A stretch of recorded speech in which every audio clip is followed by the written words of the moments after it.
จำไว้เถิดลูกรักยามขัดสน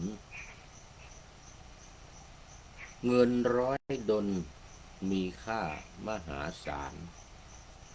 อย่าประมาทชีวิตคิดชื่นบานใช้เงินทานตามฐานะอย่าเกินตัวรู้จักกินรู้จักเก็บเซฟชีวิต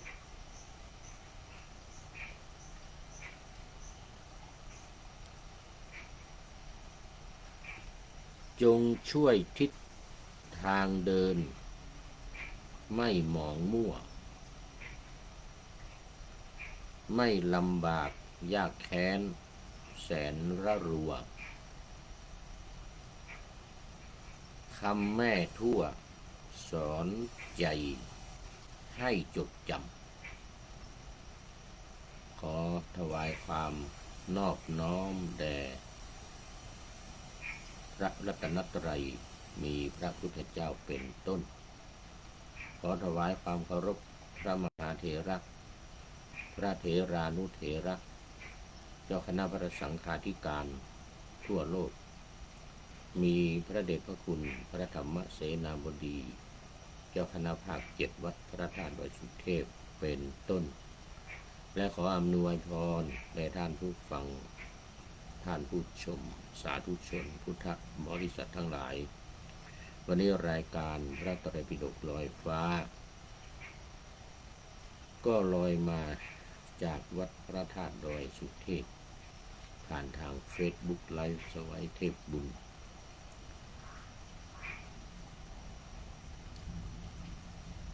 ล่วงหน้ามา1 วันเข้าสู่สถานีวิทยุ5 แห่งคือวัดพระธาตุดอยสุเทพวัดฝายหินวัดปากทางเจริญวัดพระพุทธบาทอุดมและมจรวิทยาลัยสงฆ์นครลำปาง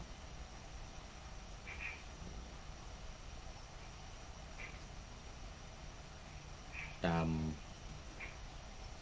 เวลา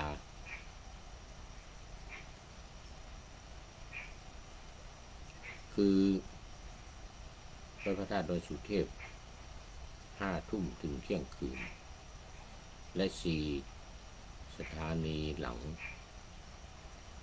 เวลา8 ถึง 9 นาฬิกาวันจันทร์ถึงวันศุกร์แต่ว่าพระธาตุดอยสุเทพทุกวันไม่มีหยุดทุกวัน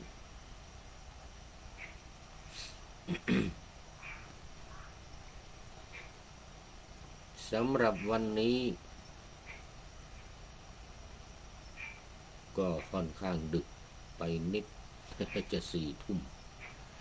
นะ3 ทุ่มครึ่งกว่าแล้ว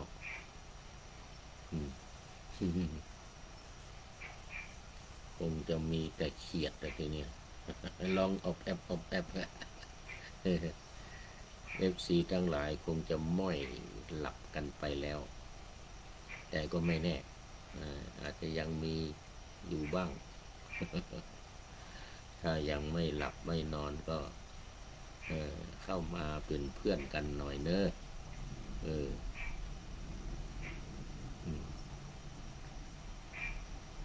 นี่ถ้ามันมีใครมาก็มีเขียดเป็นเพื่อน จักรจันทร์เรไรก็หยุดแล้วถ้าช่วงหัวค่ำช่วงหัวค่ำช่วงเย็นนี่ก็จะดังหน่อยเหมือนฝนตกวันนั้นมีใครทักมาว่าโอ้ฝนตกหนักเสียงฝนตกดังเลยนะความจริงไม่ใช่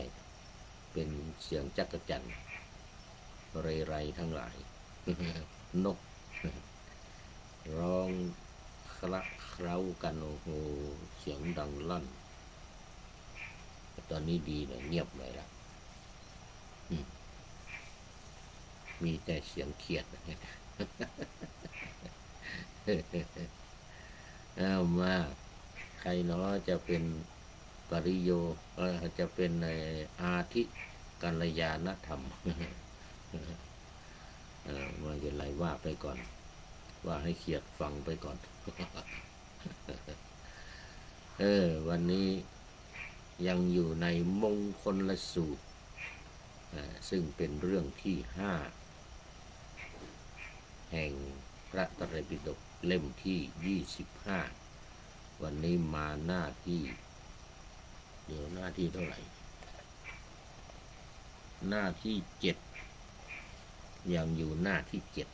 7มงคลที่20วันนี้เมื่อวานนี้19ครึ่งหนึ่งของ38วันนี้20มัชฌปานาจะสัญญโมการสำรวม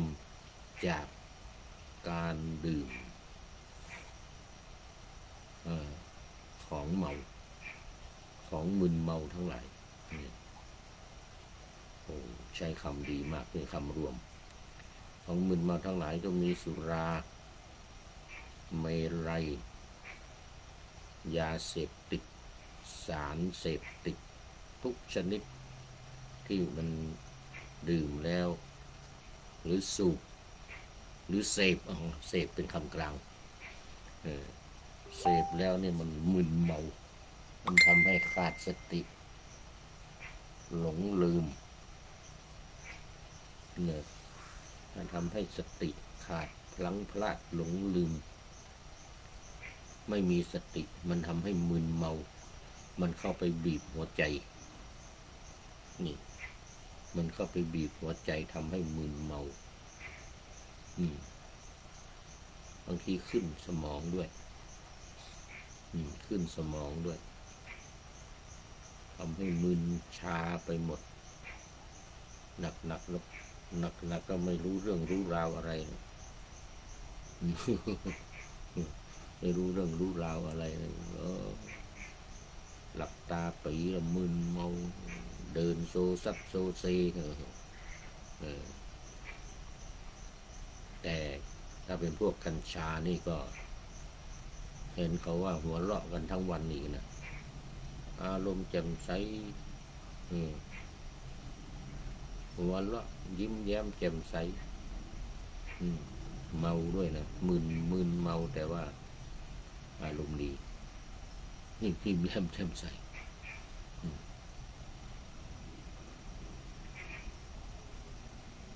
แต่ก็ยังไม่ดีอยู่ดีก็ไม่ดีอยู่ดีเพราะว่ามันไม่เป็นปกติแล้วจิตไม่เป็นปกติแล้วใจไม่เป็นปกติแล้วมึนเมาละสติสตังไม่ค่อยดีแล้วเรื่องสติกับสตังเนี่ยมันต้องดีต้องมีเหมือนนักประพันธ์อาจารย์หน่อยบอกว่ามีสติขาดสตังยังดีอยู่สติคู่สตังด้วยก็รวยใหญ่มีสตังขาดสตินี่สิบรรลัย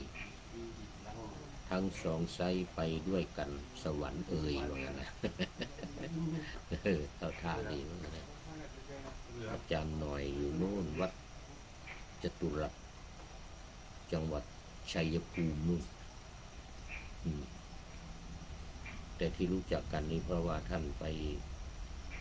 บวชอยู่สำนักของหลวงพ่อฟงจัตตมโรที่อำเภอชัยบาดาลจังหวัดลพบุรีผู้นี้ก็เคยไปมาละเคยไปนอนมา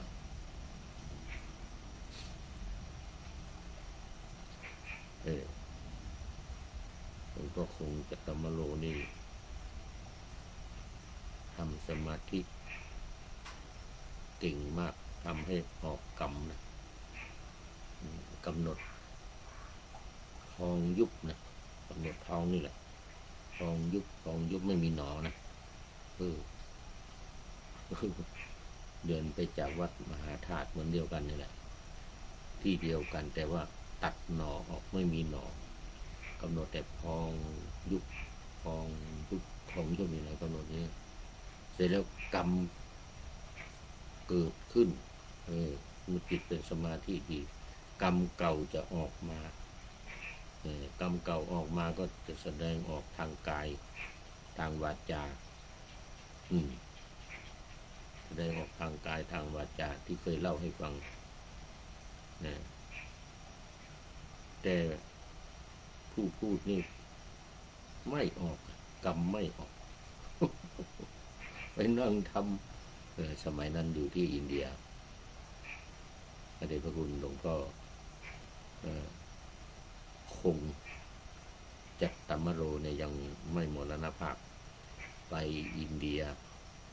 ผู้พูดนี่นำไปสักการะบูชาสถานที่ปูชนียสถานและที่ท่องเที่ยวต่างๆในประเทศอินเดียนะ15 วันไปรับตั้งแต่สนามบินกันกัตตาโน่นเนี่ย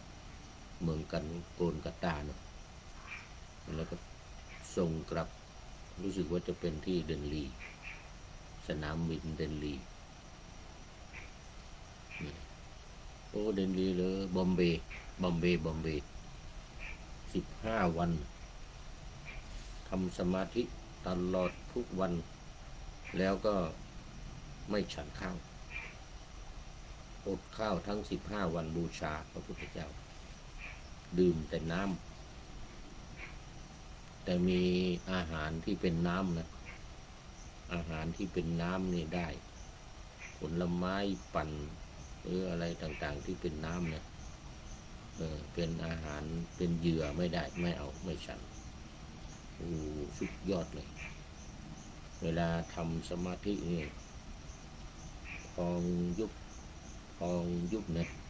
กำหนดอาการพองอาการยุบนะไม่เอาหนอนะไม่มีหนอพองยุบพอได้ที่สมาธิดีกรรมเก่าแสดงออกมาเขาเรียกว่าออกกรรมนี่หลวงพ่อเรียกว่าออกกรรมสมาธิออกกรรม คือกรรมออกมาใครเคยเป็นนักร้องใครเคยเป็นนักมวยจะลุกขึ้นแล้วก็ลำมวยเลยนะโอ้ลำมวยเขาเรียกว่ามันมีท่าของการลำมวยเนี่ยนั่นแสดงว่าเป็นนักมวยเก่าลำมวยโอ้ท่าทางสวยงาม นักมวย เป็นนักร้องก็ร้องเพลงเป็นวักเป็นเวรเลยนะบางคนนี่ถ้าไม่ทำสมาธินี่นะไม่กำไม่ออกเนี่ยนะร้องเพลงไม่เป็นไม่เคยร้องเพลงเลยแต่พอกรรมเก่าออกมาสมัยก่อนชาติก่อนเคยเป็นนักร้องเพลงเนี่ยเป็นวักเป็นเวร คน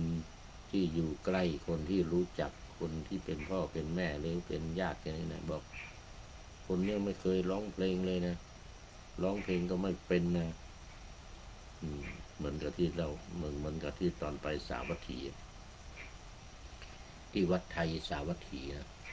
เป็นวัดที่ผู้พูดอยู่นี่แหละพาไปคืนนั้นยังไม่ทันมืดเลยตอนเย็นเนี่ยโอ้คนท้ายรถคนช่วยขนของท้ายรถมันไม่เคยร้องเพลงเลยร้องเพลงก็ไม่เป็นเจ้าของรถว่านะคนอินเดียนะเจ้าของรถคนอินเดียคนท้ายรถคนขับรถนี่ก็คนอินเดียหมดแล้วคนท้ายรถเนี่ยก็เป็นคนอินเดียเนี่ยนะมันไม่เคยร้องเพลงเลยเหมือนกันนะคนไปนั่งทำสมาธิกับหลวงพ่อคงเนี่ยลุกขึ้นมานะเอาไม้กวาดเนี่ยนะเอาไม้กวาดขึ้นมาอย่างนี้นะเอาไอ้ที่กวาดอยู่ข้างล่างเนี่ยถือขันมันขึ้นมาอย่างเงี้ยเป็นไมโครโฟนนะ อย่างนี้เลย โอ้คนดูชมแตกตื่นกันหมดนะยกเว้นหมู่ที่นั่งทำสมาธินะหมู่ที่ไม่ทำสมาธิหมู่ที่ออกจากสมาธินี่นะก็ดูกันโอ้โหชอบใจกันใหญ่ ลองเพลงร้องเพลงอินเดียเนี่ยร้องเพลงอินเดียบอกคนขับรถบอกว่าเนี่ยเนี่ยร้องเพลงไม่เป็นเลยเนี่ยไม่เคยเลยไม่เคยร้องเพลงเลยร้องเพลงก็ไม่เป็นร้องเพลงอินเดียเนี่ยนะโน้เป็นวักเป็นเวรหนู ถือไม้กวาดขึ้นมาอย่างนี้นะเป็นไมโครโฟนนี่เนาะ สุดยอดสุดยอดเลยนะอืมหลวงพ่อคงนี่โหเก่งสุดยอดเลยนะลูกศิษย์ทุกคน หรือใครก็ตามที่ไปนั่งทำนะหลวงก็สามารถให้ทำให้เกิดสมาธิได้แล้วก็สามารถให้กรรมออกมาได้เนี่ยมันออกมาเองเลยนะมันอยู่ๆก็ลุกขึ้นเลยนะบางคนเคยเป็นพระราชามาก่อนนะ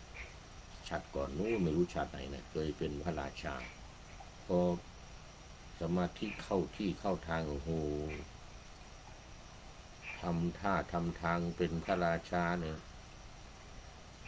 พูดราชาศัพท์ออกมาโอ้โห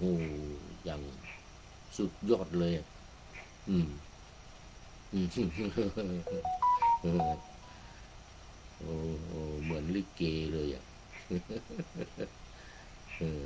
แล้วบางคนก็เป็นลิเกนะเป็นนักเป็นเป็นลิเกมาก่อนสมัยอดีตนะไม่ใช่ชาตินี้นะชาติก่อนนู่นนะไม่รู้ชาติไหนนะเคยเป็นพระเอกลิเกพอสมาธิเข้าดีแล้วก็ร้องร้องลิเกอ่ะแล้วทำท่าทางท่าทางเหมือนลิเกออกนอกฉากมานะเออร้องเพลงลิเกไปเป็นวักเป็นเวรเลยอ่ะร้องเพลงลิเกได้อ่ะนี่บางคนอ่ะแล้วก็มีหลายอาชีพที่ออกมาเนี่ยนะที่ออกมาเนี่ยนะคนที่ไม่รู้ไม่ว่าจะคนชาติไหนพูดภาษาไทยได้หรือไม่ได้ไม่เกี่ยวเป็นฝรั่งเป็นคนอินเดียเป็นคนอะไรที่เขาเห็นแล้วก็มานั่งทำตามนี่นะพอได้ที่สมาธิดีได้ที่นะกำออกสมาธิกำนี่ก็อาจารย์หน่อยตอนนี้รู้สึกว่าจะอยู่ทางออสเตรเลียหรืออเมริกานี่แหละอาจารย์หน่อยนะตอนนี้นะนานแล้วไม่ได้เจอกันเนี่ยแต่งบทประพันธ์ที่ว่าสติกับสตังเนี่ยนะมีสติขาดสตังยังดีอยู่นะแต่มีสติดีเนี่ยนะไม่มีเงินก็ไม่เป็นไรสติคู่สตังด้วยก็รวยใหญ่มีสตังขาดสติหนี้สิบรรลัยเลยนะมีเงินแล้วไม่มีสติก็ใช้จ่ายโอ้ที่ลุ่มตุ้มเปะเลยเดี๋ยวนี้เขาเรียกว่าสุรุ่ยสุร่ายจ่ายเงินไม่เป็นไม่มีสติบางทีก็เงินตกเงินหายลืมนั่นลืมนี่ลืมที่นั่นที่นี่โดนหลอกให้เอาของมาขายให้ซื้อไอ้นั่นไอ้นี่นะเพราะมันความเมาเลยนะขาดสติไม่ดีมันเกิดจากการดื่มสุราเนี่ยดื่มสุราสูบของมึนเมาทั้งหลายเลยเนี่ยเพราะฉะนั้นในมงคลที่20นี่นะมัชฌปานาจะสัญญโมนี่นะมัชฌปานาจะสัญญโมเนี่ยการสำรวมเนี่ยสำรวมจากการดื่มปานะแปลว่าการดื่มสำรวมจากการดื่มของมึนเมาทั้งยาไอยาบ้ายาอียาเฮโรอีนฟินทั้งหลายนะหมดทุกอย่างกัญชาด้วยแต่ที่มันใบกระท่อมกระแท่มทั้งหลายก็ตามถือว่าอยู่ในคำว่ามัชฌะนี่หมดเลยโอ้นี่ใช้คำรวมมากคำรวมดีมากเลยนี่พระพุทธเจ้านี่นะ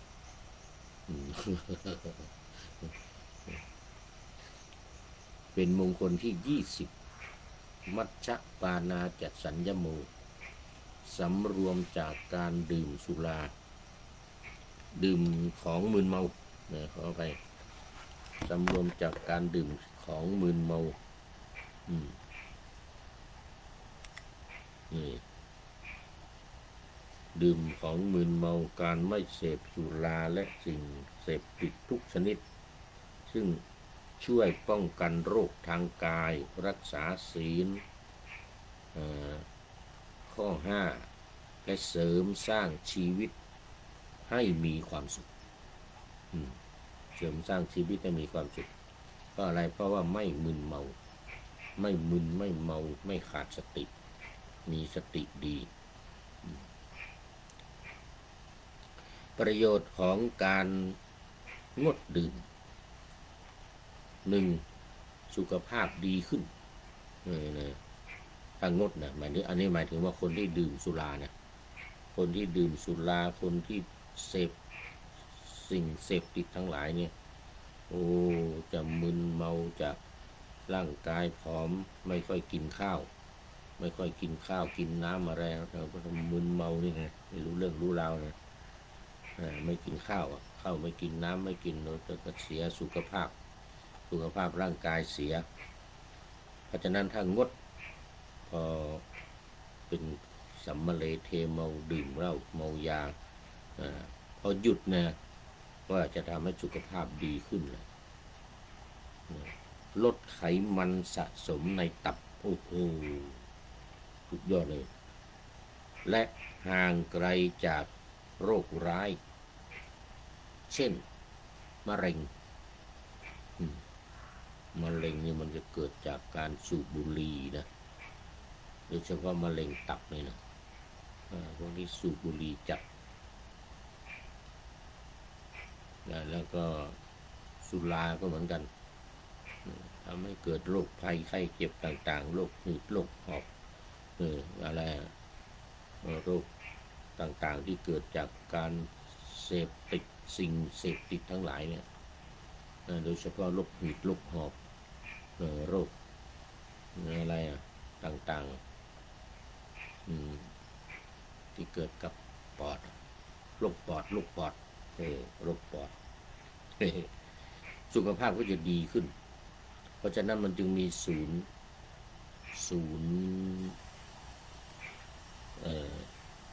ลดยาเสพติดเขาเรียกศูนย์อะไรก็ไม่รู้ลืมชื่อไปแล้วพวกดื่มสุราทั้งหลายพวกติดยาเนี่ยนะก็ไปศูนย์นี้ในการที่จะฟื้นฟูบูรณภาพฟื้นฟูสุขภาพให้ดีขึ้นอย่างที่อำเภอแม่ริมนี่มีสำหรับเด็กนะสำหรับเด็กถ้าเด็กติดสุราหรือเด็กติดยาเสพติดอะไรต่างๆนี่จะไปที่ศูนย์ที่อำเภอแม่ริมนี่เดี๋ยวนี้มีอยู่หรือเปล่าไม่รู้นะน่าจะมีอยู่แล้วก็อะไรอีกอะสมัยก่อนมีพระบาทน้ำพุ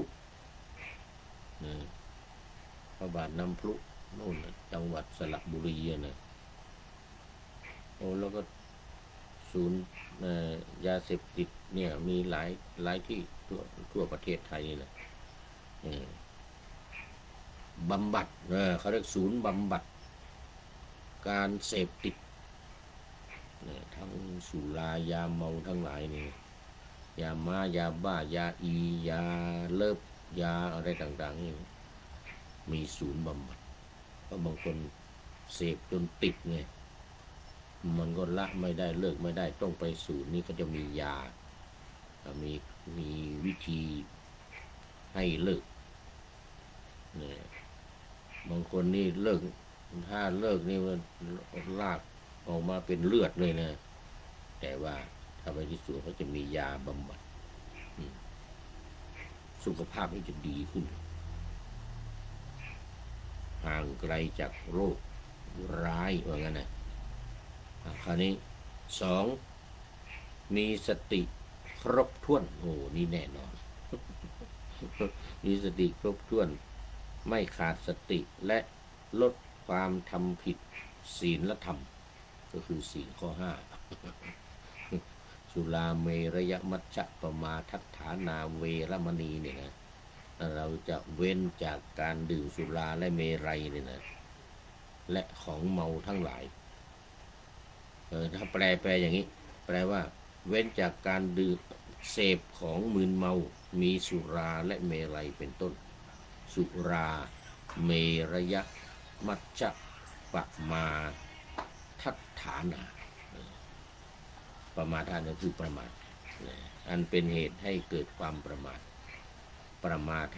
ทัฏฐานาเวรมณีอันนี้สินข้อที่ห้า ไม่บังคับเหมือนกันนะแต่ให้เลิกเอาเองให้เว้นเอาเองให้ตั้งเจตนาสมาทานศีลข้อนี้พระพุทธเจ้าไม่ได้บังคับนะไม่บังคับว่าอย่าดื่มเลยไม่ใช่นะคือให้ตามใจให้อิสระเสรีภาพพระพุทธเจ้าเนี่ยไม่ได้บังคับว่าอย่าดื่มนะแต่ว่าบอกว่าให้สำรวมเอาในมงคลข้อที่20เนี่ยบอกว่าสำรวมให้สำรวมเอาเองสำรวมจากการดื่มแต่ก็มีพวกหัวหมอไปว่าก็กินได้กินได้แต่ว่าให้สำรวมอย่ากินมาก ไปอย่างนั้นอีกพวกหัวหมออย่ากินมากกินนิดๆหน่อยๆพอคลายอาการปวดเมื่อยร่างกายมาขนาดบางทีทำงานหนักมาตอนเย็นก็แก้ปวดแข้งปวดขาสักหน่อยอะไรเงี้ยนะแต่ไม่ใช่กินเมาหัวราน้ำนะนอนเรี่ยราดไปตามถนนเนี่ยเป็นเพื่อนหมาลากให้หมากินเนี่ยนะ กินอาหารเดี๋ยวแล้วก็ลากออกมาให้หมากินเนี่ย ไม่เอาอย่างนั้นเหมือนกันนะพวกหัวหมอนะพวกบอกว่าต้องกินให้พอเข้าสังคมได้ว่างั้นนะ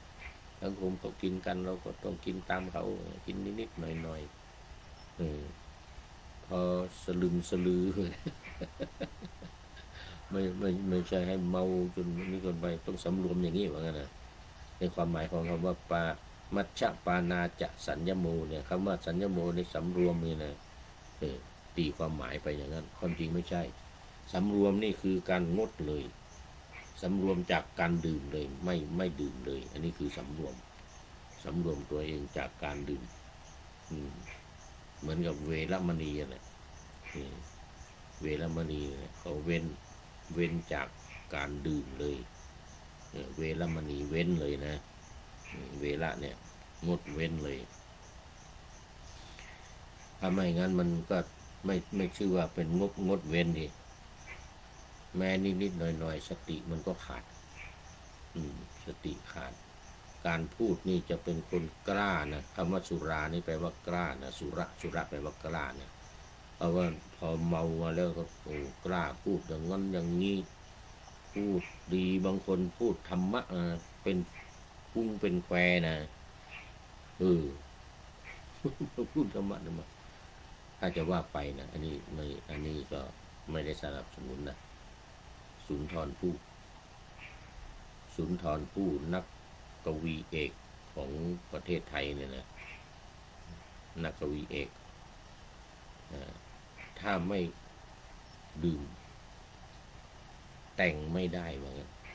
แต่งกลอนไม่ได้เขียนบทประพันธ์ไม่ได้ เป็นหัวหมอไม่รู้เลยเป็นหัวหมอหรือเปล่าไม่รู้นะแต่เขาว่าเนี่ยเขาว่าอย่างนั้นนะประวัติของสุนทรภู่นักเขียนบทกลอนบทประพันธ์เนี่ยเขียนโครงเขียนแหล่เขียนทั้งหลายเนี่ยนะสุนทรภู่สุดยอดในที่หนึ่งถึงบางพูดดีเป็นสีสักเหมือนกันนะคือนั่งเรือไปผ่านมันจะมีไอ้ที่แม่น้ำเจ้าพระยาเนี่ยนะตามไหลทางตามสายแม่น้ำเนี่ยจะมีบางพูดเนาะมีบางพงทางอะไรบางแคเดี๋ยวบางอะไรบางยี่ขันบางอะไรที่มันติดแม่น้ำนะทีนี้นั่งเรือไป ไปถึงบางพูดแล้วเขาบอกสุนทรภู่ว่าอันนี้ถึงไหนถึงบางพูดไงถึงบางพูดพูดดีเป็นสีสักมีคนรักรสถ้อยอร่อยจิตแม้นพูดชั่วตัวตายทำลายมิตรจะชอบผิดในมนุษย์พระพูดจาอะไรนะได้1 บทเลยทีเดียว นั่งเรือไปถึงบางพูดเราถึงบางนั้นบางนี้ก็เขาก็บอกให้ว่านะเหมือนพญาพรหมของเชียงใหม่นี่นะพญาพรหมเดิมเป็นคนลำปางนะวันนี้เก่งมากนกบินไปมีนกบินไปตัวหนึ่งพระเจ้าอยู่หัวบอกว่าสุนทรพูดว่าเนี่ยนกบินไปแล้วนกจีแจ๊บสแลบบินหนีที่อยู่มันมีในโกนไม่แห้งสุดยอดเหมือนกันนะนี่ภาคเหนือว่าข้าวว่าข้าวครับนกจีแจ๊บสแลบบินหนีที่อยู่มันมีในโกนไม่แห้งนะนกบินออกต้นไม้ไปนะสุดยอดเลยนะนกจีแจ๊บสแลบบินหนีที่อยู่มันมีในกูนไม่แห้งนะคือโพรงไม้นะกูนนี่คือโพรงไม้นกจีแจ๊บเนี่ยคือนกเขาเรียกนกอะไรตัวเล็กๆภาษาไทยเราก็ตัวอะไรนะภาษาล้านนานี่เรียกว่านกจีแจ๊บนะนกจีแจ๊บภาษาไทยอาจจะเป็นนกเอี้ยงก็ไม่ใช่นะมันเป็นนกตัวเล็กๆอยู่ที่โพรงไม้นะลืมชื่อไปภาษาไทยเนี่ยมันมีอยู่นะมีภาษาไทยมีแต่ว่านี่ลืมไปแล้วสมองไม่ดีนี่สมองเสื่อมไม่ใช่เพราะกินเหล้านะไม่ใช่เพราะดื่มสุรานะนี่นะแต่ว่ามันความแก่ความชรานี่สุขภาพดีขึ้นนะเดี๋ยวก่อน2มีสติครบถ้วนใช่ไหมไม่ขาดสติและลดทำความผิดศีลผิดธรรม3ครอบครัวมีความสุขลดปัญหาความรุนแรงและหนี้สินในบ้านนี่ที่สำคัญคือลดหนี้สินนี่แหละมันไม่มีหนี้สินเพราะว่าไม่ไปดื่มไม่ไปยืมเงินเขามาเป็นหนี้เป็นสินเปล่าดื่มนี่ก็มีโยมเล่าให้ฟังที่โรงครัวโยมแม่ครัวทำอาหารเล่าให้ฟังสามีเขาดื่มเบียร์ทุกวันว่างั้นดื่มเบียร์ทุกวันทีนี้บางวันไม่มีเงิน อาจจะไม่ได้ไปทำงานหรือว่าไม่ได้ไปหาเงินมานะก็ไปยืมเห็นว่านะไปยืมคนอื่นไปยืมของคนรู้จักยืมของเพื่อนยืมของในหมู่บ้านและตัวเองต้องไปใช้หนี้ปัญญาแม่ครัวมาเล่าให้ฟังสามีเขาติดเบียร์กินเบียร์ทุกวันแล้วเบียร์ตัวนี้แพงด้วยขวด100 กว่าบาทว่างั้นนะเห็นมาบ่นที่โรงครัวนะนี่แหละเป็นหนี้เป็นสินถ้าไม่ดื่มสุราไม่เสพติดทั้งหลายก็จะไม่เป็นหนี้เป็นสินไม่ไปยืมเงินยืมของคนอื่นมาเพราะว่าครอบครัวนี่ก็จะไม่มีความสุขอย่างเนี้ยแม่ครัวที่ว่าเนี่ยมาเล่าให้ฟังโอ้เดือดร้อนแต่ถ้าแกไปหาเงินมาเองไปทำงานได้เงินมาก็ไม่ว่าเหมือนกันนะได้เงินมาเองเนี่ยก็ซื้อกินทุกวันแต่ว่าที่สำคัญมันกินทุกวันเลยกินทุกวันตกเย็นมาก็กินแล้วเบียร์กินเบียร์ แต่ก็ยังดีว่างั้นนิสัยดีนี่ไม่เกมเรไม่เหมือนคนเมาเหล้าคนเมาเบียร์นี่ก็อารมณ์ดีพูดดีว่างั้นนะไอ้ที่ไม่ดีก็คือว่าเที่ยวไปยืมเงินถ้าเงินไม่มีก็ไปยืมเงินคนอื่นมันจำเป็นต้องยืมจะเป็นต้องซื้อไงแล้วไอ้ที่ร้านค้าเขาก็ไม่ได้ให้เชื่อให้นี่ไงเขาต้องจ่ายเงินสดไงอืมบางทีมันต้องไปซื้อที่ร้านไหนที่มันเขาหยอดเงินนะถ้าไม่หยอดเงินก็ไม่ได้ไม่ได้มา1 ขวดอย่างนี้นี่เขาตั้งขายมีร้านเนี่ยเอาขวดจะไปกดหยอดเงินก่อนถ้าไม่หยอดเงินกดมันก็ไม่ออกนี่มันก็จำเป็นเนี่ยก็เลยไปยืมเงินคนนั้นยืมเงินคนนี้เหมือนกันถ้าวันไหนไม่มีเงิน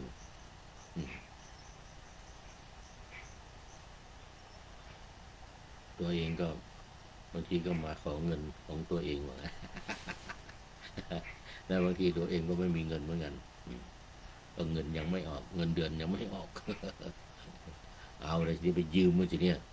ยืมคนนั้นคนนี้แล้วก็ไม่มีเงินไปคืนเขาอ่ะตัวเองต้องไปเงินออกมาเงินเดือนออกก็ต้องเอาไปใช้หนี้ให้สามีบ่นมาบ่นให้ฟังนี่แหละครอบครัวข้อที่3นี่ครอบครัวมีความสุขเนี่ยทางงดเว้นจากการดื่มสุราเมลัยนะดื่มเบียร์ก็ตามเนี่ยนะเบียร์ก็ตามอันนั้นข้อ1สุขภาพดีขึ้น2สติครบถ้วน3ครอบครัว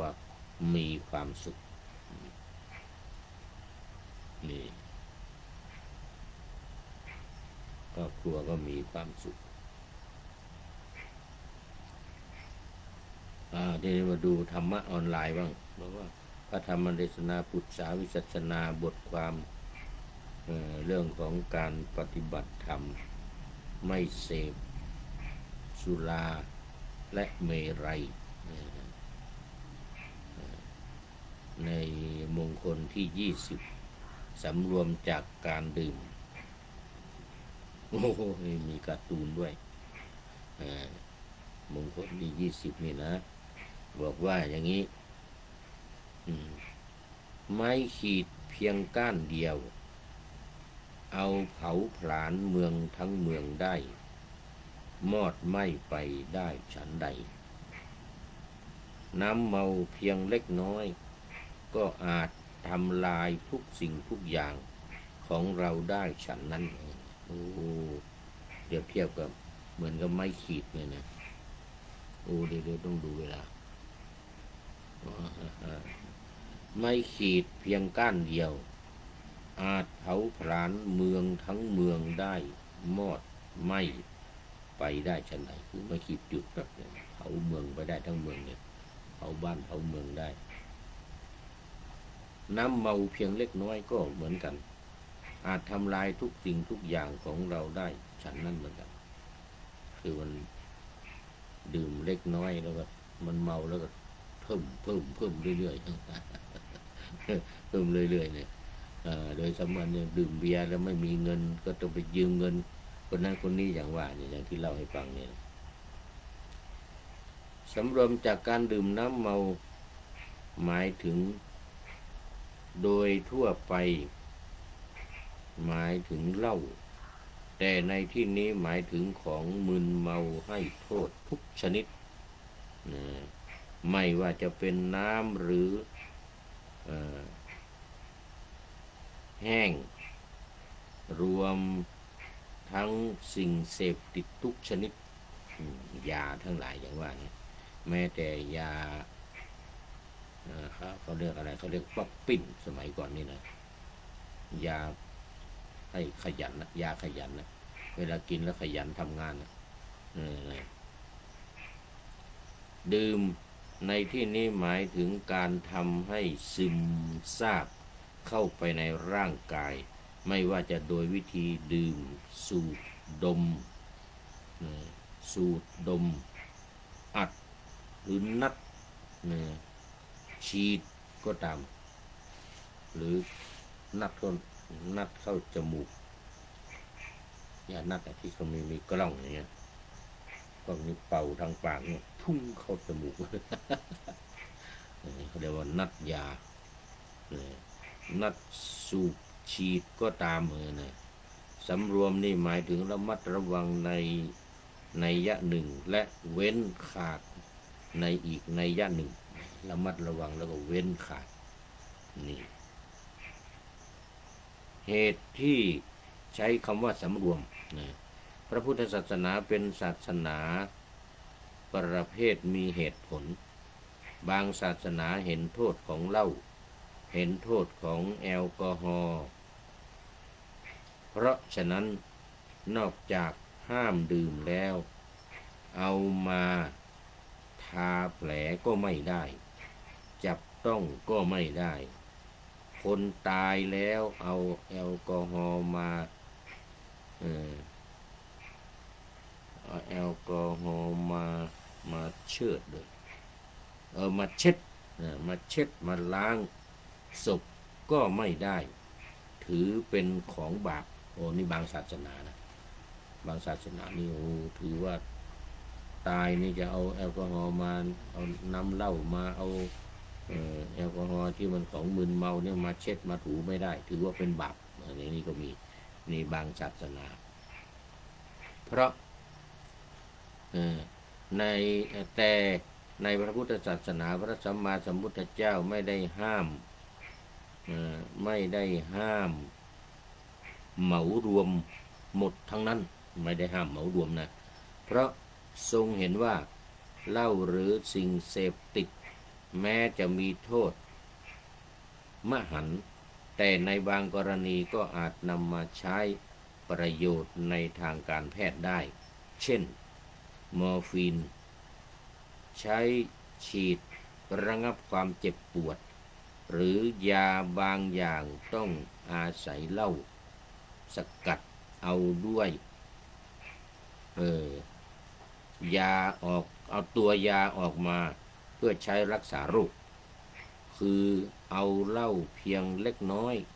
มาเป็นกระสายยาไม่มีรสไม่มีกลิ่นเหล้าคงอยู่อย่างนี้ในพระพุทธศาสนาไม่ได้ห้ามแต่บางที่อยากจะดื่มเหล้าแล้วหาข้ออ้างนำเหล้ามาทั้งขวดเอายาใส่ไปนิดหน่อยอย่างนั้นใช้ไม่ได้อันนี้หาข้ออ้างหาเลสโจทย์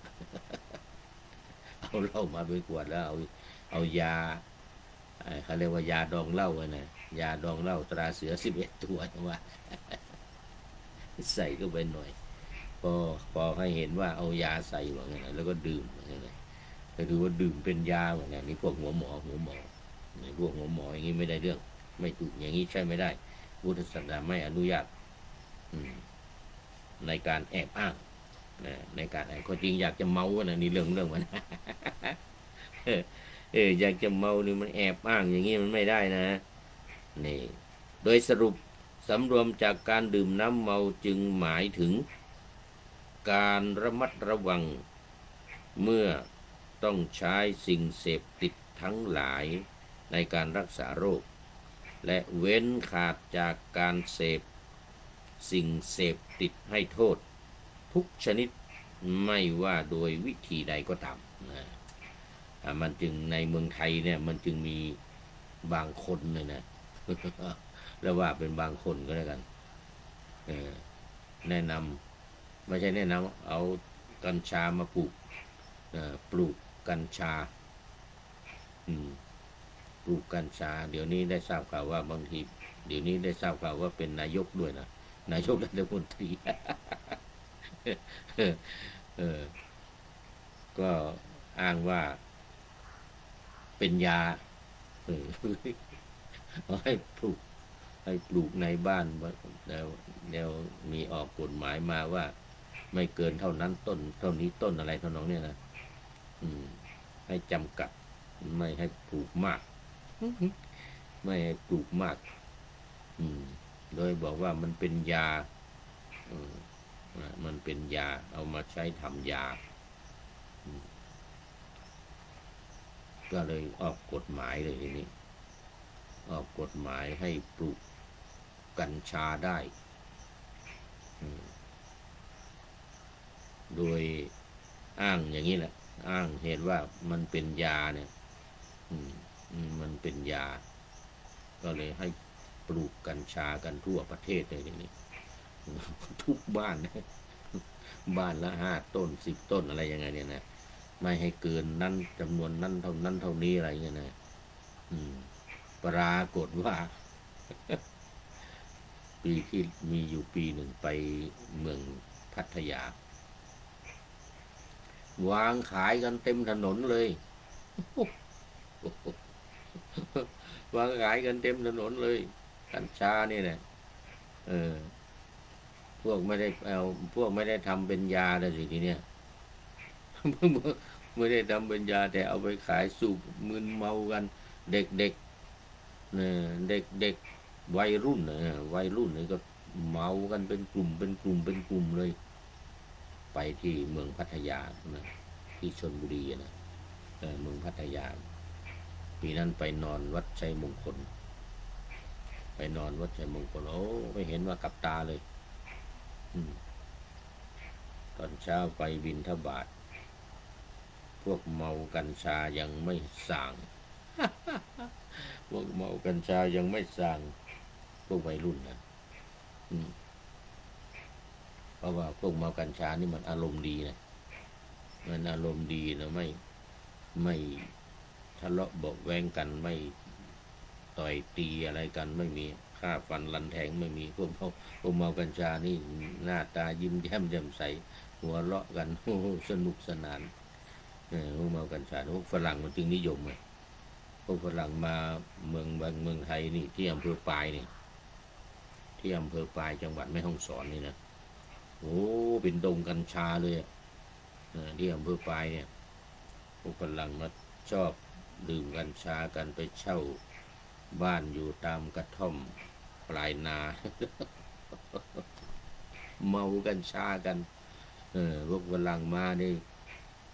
ส่วนใหญ่มาเที่ยวนี่นะเหมารถกันไปที่อำเภอปายเนี่ยจังหวัดแม่ฮ่องสอนนี่เนี่ยไปเมากัญชากันไปดื่มกัญชาไปเมากัญชาสูบกัญชากันแถวในป่าในดงแถวในหมู่บ้านเขาจะเป็น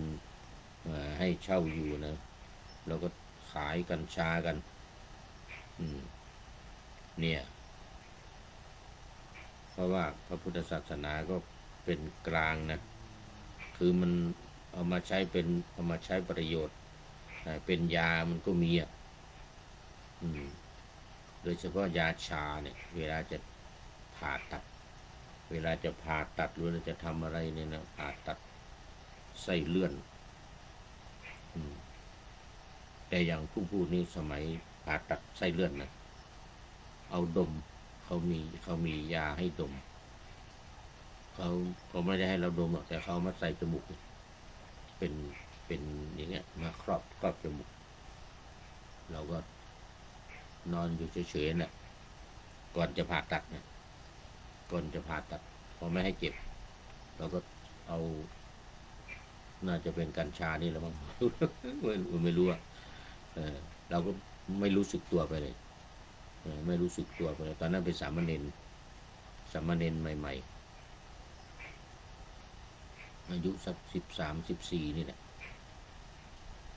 เป็นไส้เลื่อนก็เลยต้องไปผ่าตัดที่โรงพยาบาลสวนดอกนี่แหละสมัยก่อนมันไม่ได้เป็นโรงพยาบาลสูงอย่างนี้ตอนเป็นสามเณรนะ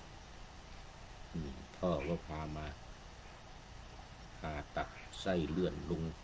ไส้มันเลื่อนลงที่นี่ขออภัยที่กระปุกเนี่ยเจ็บปวดเดินไม่ได้โอ้เดือดร้อนใหญ่เลยก็เลยต้องมาผ่าตัดดึงออกดึงขึ้นไป ผ่านแล้วก็ดึงขึ้น เลยตอนนี้ยังมีถ้าได้กลิ่นผิดนะก็จะปวดที่อันดะนี่นะมันมีกลิ่นของมันอยู่เขาบอกว่าตอนที่ผ่าตัดตอนที่อยู่นะจะได้กลิ่นอย่าให้ได้กลิ่นอะไรที่มันแสลงเพราะพอได้กลิ่นปุ๊บเนี่ยมันจะปวดอย่างผู้พูดนี่จะปวดก็เป็นกลิ่นในยาอมยาอมโบตันนะสมัยก่อนมันมีที่เป็นแผ่นเล็กๆกันนะดำๆนะกลิ่นนี่ไม่ได้เลยยาอมโบตันนี่แล้วก็หมากหอมสมัยก่อนมันมีหมากหอมนี่ซองเหลืองๆเนี่ยนะซองเหลืองๆเท่า3 นิ้วนี่นะหมากหอมนี่ก็ไม่ได้กลิ่นมันได้กลิ่นก็ปวดแม้แต่ตอนเนี้ยถ้าได้โบตันกลิ่นโบตันแล้วกินยาอมโบตันกับหมากหอมนี่นะปวดที่อันดับนี่นะมันได้กลิ่นตอนที่ผ่าตัดอยู่ตอนที่รักษาตัวอยู่ที่โรงพยาบาลเขาจึงห้ามไม่ให้มีกลิ่นอะไรมาที่มันจะทำให้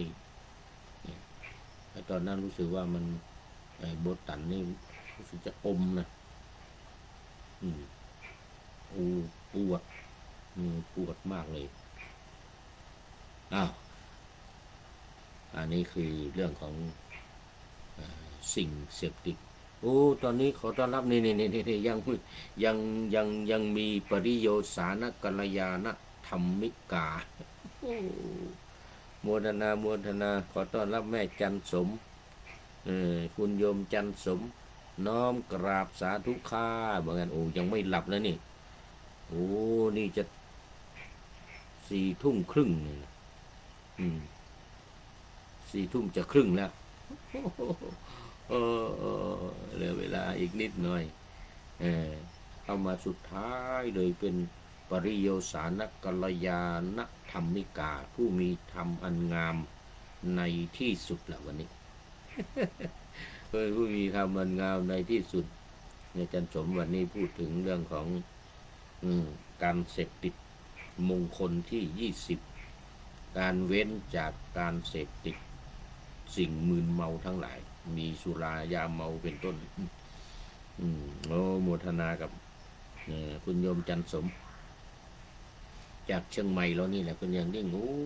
นี่มีคนเดียวนี่แหละนี่ว่าวันนี้มีคนเดียวนี่แหละแล้วก็จะหมดเวลาแล้วด้วยเป็นปริโยสารนะทีนี้เหลืออีก6-7 นาทีจะหมดเวลาแล้วนะอันนี้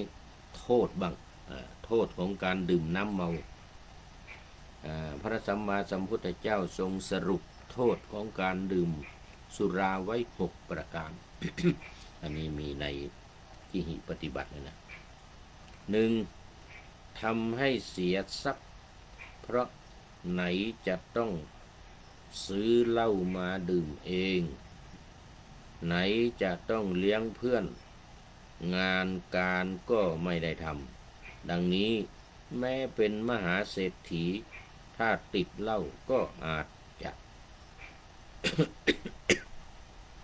จะล่มจมเป็นคนจนได้โอ้นี่มีเรื่องจริงสมัยพุทธกาลก็มีเศรษฐีคนหนึ่งต้องเป็นขอทานเลยเวลาพ่อตายเอาทรัพย์สมบัติไว้ให้8 โกฏถ้าแต่งงานกับเมียมีอีก8 โกฏโอ้8 โกฏคือ800 ล้านเลยนะ800 ล้านสมัยนั้นนะในสมัยพุทธเจ้านะเสร็จแล้วพอพ่อตายตัวเองก็ไปบำรุงพระราชาเหมือนเดิมนั่นแหละไปที่อุปถัมภ์ของพระราชากลับมาเนี่ยพวกนักเลงสุราพากันวางแผนเลยเนี่ยดื่มสุรามาเอาเง่าวัวมากินนั่งดื่มกันหัวเราะ ชอบใจเศรษฐีเดินผ่านมาเห็นถามคนใช้บอกเขาทำอะไรกันเขากินอะไรเนี่ยเขากินเหล้าบัวเป็นกับแก้มมาไงเป็นกับแก้มแกล้มกับแกล้มสุราดื่มสุรามันเป็นยังไงสุรานี่นะถามคนใช้พวกนั้นวางแผนอยู่แล้วก็เลยชักชวนเศรษฐีไปกินเอาไปเอามากินทุกวันทุกวันทุกวันเศรษฐีก็มีเงินมีทองอะไรก็เอามาซื้อเหล้ากินเลี้ยงพวกนักเลงสุราทั้งหลาย800 ล้านหมดแล้วของเมียอีก800 ล้านเขาต้องมีฐานะเท่ากันแต่งงานกันนี่นะเศรษฐีระดับเศรษฐีของเมียอีก800 ล้านหมดขายบ้านขายอุปกรณ์อะไรต่างๆที่พ่อทำมาพ่อหามาให้ไว้ให้นะตัวเองไม่ได้ทำอะไรหรอกแล้วที่ผิดอีกอย่างหนึ่งก็คือพ่อไม่ให้เรียนหนังสือพ่อบอกว่าไม่ต้องเรียนหรอกไม่ต้องเรียนไม่ต้องทำงานอะไรหรอกเงินพ่ออยู่นี่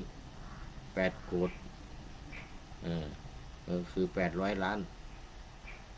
กินสบายไปตลอดชีวิตเหมือนกันนะไม่ต้องไปร่ำไปเรียนอะไรก็เลยไม่มีศิลปะวิชาการไม่ได้ทำงานไม่ทำงานอะไรไม่ได้เพราะมันไม่ได้ร่ำไม่ได้เรียนอะไรไม่ได้จบเรียนหนังสือไม่จบก็เลยเป็นคนสมองไม่ดีด้วยหัวทื่อลูกเศรษฐีคนนี้นะเป็นเศรษฐีแทนพ่อพระราชาแต่งตั้งให้เป็นเศรษฐีมีเงิน160 ล้าน1,600 ล้านของพัญญ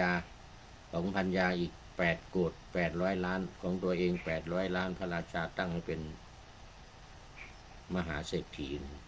เป็นมหาเศรษฐีทีนี้พอติดสุราที่พวกนักเลงสุราทั้งหลายวางแผนหมดของอะไรมีในบ้านเอาไปขายหมดเอาเงินมาให้พวกดื่มสุรานี่กินเลี้ยงกันเลี้ยงพวกเนี้ยตัวเองก็เมาแหมทุกวันเลยขอทานเลยถือกระเบื้องไปขอทานวันหนึ่งกับพุทธองค์ก็ตรัสกับภิกษุทั้งหลายว่าพวกเธอเห็นคนขอทานคนนั้นไหมเห็นพระเจ้าค่ะสมัยก่อนเขาเป็นเศรษฐีนะเนี่ยเป็นมหาเศรษฐีมีเงิน1,600 ล้านรวมทั้งของพัญญาทั้งของตัวเองเหมือนกันนะนี่แหละคือโทษของการดื่มสุรามึนเมาเลยนะ2. ทำให้เกิดการทะเลาะวิวาทเพราะดื่มเหล้าแล้วขาดสติ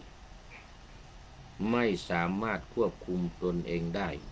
จะเห็นได้ว่าในวงเล่ามักจะมีเรื่องชกต่อยกันตีลันฟันแทงอยู่เสมอเพื่อนรักกันพอ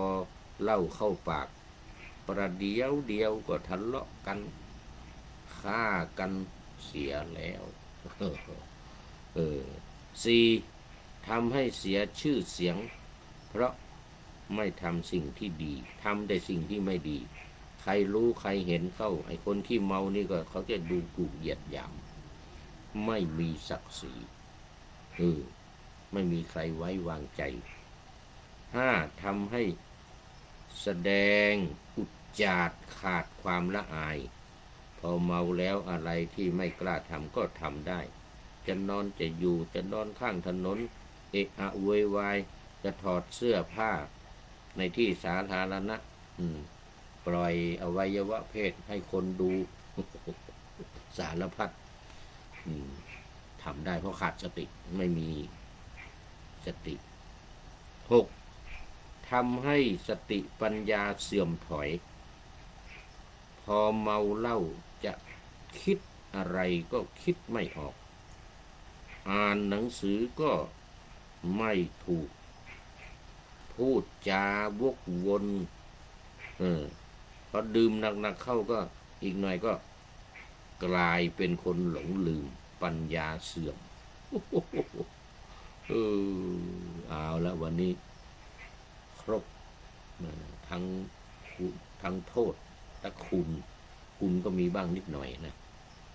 ให้ของมึนเมาในยามีกัญชายาฝิ่นกระท่อมทั้งหลายแต่โทษมีมากกว่านะโทษมีมากกว่าของการดื่มสุราเรามีโทษข้ามภพข้ามชาติอีกด้วยนะไปในภพหน้าชาติหน้าคนดื่มสุรานี่ยังมีโทษอีกหลายอย่างแต่วันนี้หมดเวลาจะแล้ววันนี้โยมแม่จันสมก็เป็นท่านสุดท้ายเข้ามาในรายการวันนี้โมทนาเป็นอย่างยิ่งเข้าสู่เส้นชัยของรายการแต่มาดูพอคิดท้ายรายการหน่อยวันนี้ได้จากผู้ใดหนอแลแคปแครมเปตงโมทนาบอกไว้ว่าจำไว้เถิดลูกรักยามขัดสนเงิน$100มีค่ามหาศาลอย่าประมาทชีวิตคิดชื่นบานใช้เงินทานตามฐานะอย่าเกินตัวอย่าประมาทนี่แหละเข้ากันกับเรื่องวันนี้พอดีเลยมงคลที่20งดเว้นจากสำรวมจากการดื่มสุราและเมลัยของเมานะเข้ากันพอดีเลยวันนี้รู้จักกินรู้จักเก็บเซฟชีวิตนะจงช่วยทิศทางเดินไม่หมองมั่วไม่ลำบากยากแค้นแสนระรัวคำแม่ทั่วสอนใจให้จดจำจะไปดื่มสุราเมลัยต้องสำรวมนี่โมทนานะเป็นอย่างยิ่งกับเจ้าของนามปากกาว่าแคปแครมเบตงไว้ในที่นี้เป็นอย่างยิ่งขอนำรายการทำก็เดี๋ยวนี่รายการอะไรขอนำพระไตรปิฎกลอยฟ้าไปจากผู้ฟังทั้งหลายในโลกล่าวันต่อไปจะได้จรย้อนกลับมาสู่สถานีใหม่ให้ท่านฟังอย่าลืมเปิดวิทยุหรือเครื่องรับโทรศัพท์โมบายคอมพิวเตอร์ผัง YouTube เฟซเพจไลน์ให้ดังเพื่อชมฟังรายการวันต่อไปขอทุกท่านมีความสุขทุกคืนวันนำธรรมะประกอบการงานทั้งหลายเช่นขยันทำงานทางวาจากายใจขวนขวายกิจการงานนาบำเพ็ญสาธารณประโยชน์เว้นสิ่งที่มีโทษโหดเยี่ยงสาประกอบแต่กรรมดีมีราคาแสวงหาเงินทองครองใจคนเสียสละพละทรัพย์นับมากน้อยไม่ให้ล้านก็ให้ร้อยไม่ด้อยผลเอื้อคนรวยช่วยคนยากฝากคนจนให้ทุกคนเท่ากันมาตรฐานเดียวขอเจริญพร